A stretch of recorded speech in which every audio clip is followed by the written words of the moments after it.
Bir yoshda edim. Diplom spektakli o'ynab bo'ldik. Qarsak bo'ldi.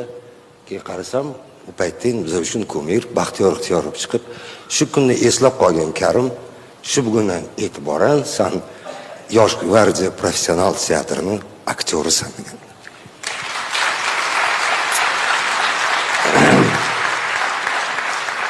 Rahmat. Ma'lum ustozim. Murod aka,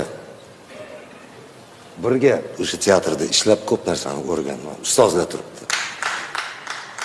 Yaxshimi, yomonmi? Baribir taqdir. Jannatmi, do'zaxmi, borligi haqdir. Lekin dunyoda bordir bitta haqiqat. Oltin xumoni olganim bu haq.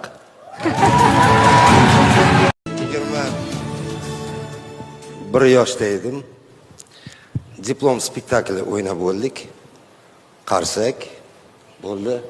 Keyin qarasam, u paytda biz uchun ko'mir Baxtiyor Ixtiyorov chiqib, shu kunni eslab qolgan Karim, shu bugundan e'tiboran sen Yosh gvardiya professional teatrining aktyorisan degan.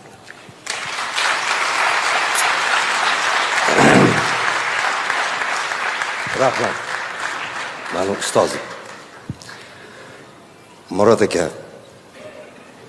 birga o'sha teatrda ishlab ko'p narsani o'rgandim. Ustozlar turibdi. Yaxshimi, yomonmi?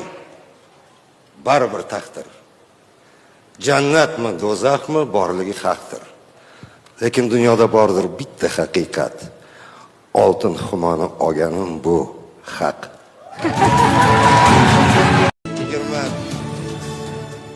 21 yoshda edim. Diplom spektakli o'ynab bo'ldik. Qarsak bo'ldi.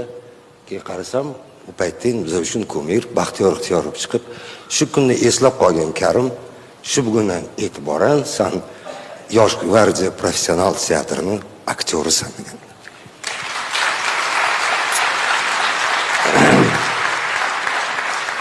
Rahmat.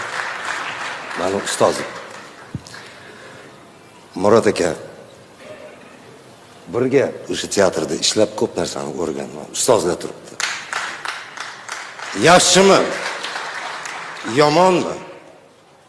Baribir taqdir. Jannatmi, do'zaxmi, borligi haqdir. Lekin dunyoda bordir bitta haqiqat.